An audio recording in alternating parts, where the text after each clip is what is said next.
I'm just going to get right into it because surely you've recognized this face and this same outfit. So I'm just going to get right into it. Into chapter 5 of my Don't Sweat the Small Stuff project. Friday, 21st.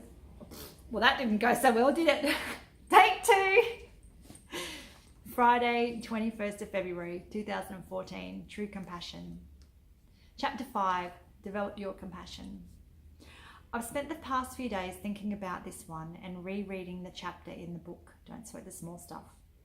I actually think it was a game changer for me way back when. And when I talk about way back when, I mean when my life was kind of going, not going nowhere, because my life's always been going somewhere, but I wasn't very confident. I didn't feel like I had fulfilled very much. So that's what I mean by way back when. Anyway, compassion. Compassion is very simple. Walk in someone else's shoes. Imagine what it is like to be the person you are interacting with, who has all the problems, and nod and say, yes, I understand how you feel. See, it's simple, hey? That's what they recommend to do in the book. I didn't really understand the impact that true compassion has on ourselves and those around us when I was feeling bad about myself and my life. Compassion is one of those tricky ones. I think we all think we have it and display it, but do we really have compassion that makes a difference?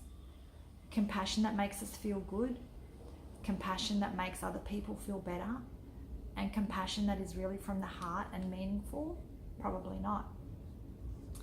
When I started to deconstruct my life and put all those problems in their rightful place, I discovered my version of compassion. For me, it was initially about me. How could I understand how someone else was feeling, or what might be causing everyone around me to irritate me when I didn't understand how I was feeling? It was about stepping out of my problems and looking at them from afar, and then acknowledging that as fucked up as things seemed, if I could start to like myself more, then it would probably help.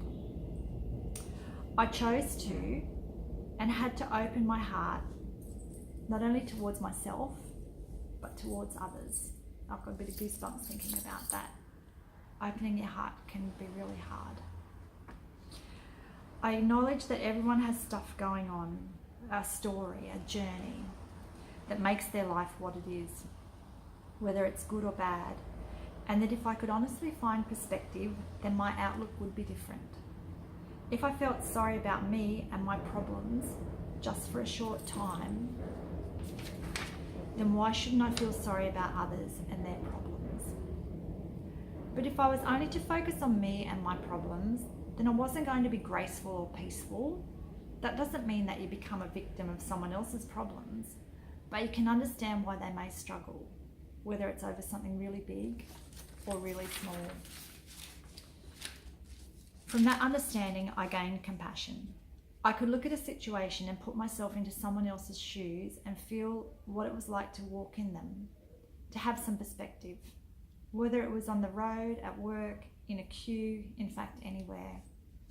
I was then able to look at situations and think about whether they warranted the negative attention that I was giving them, or whether I should just acknowledge them and use them to build a bigger picture, and as such take my focus off the small stuff.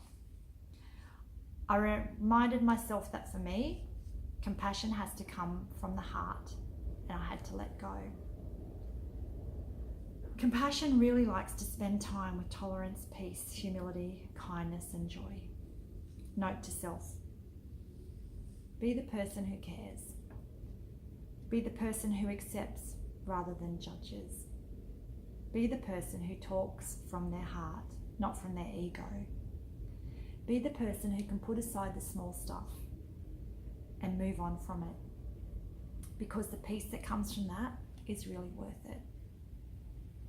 And that's my chapter about compassion.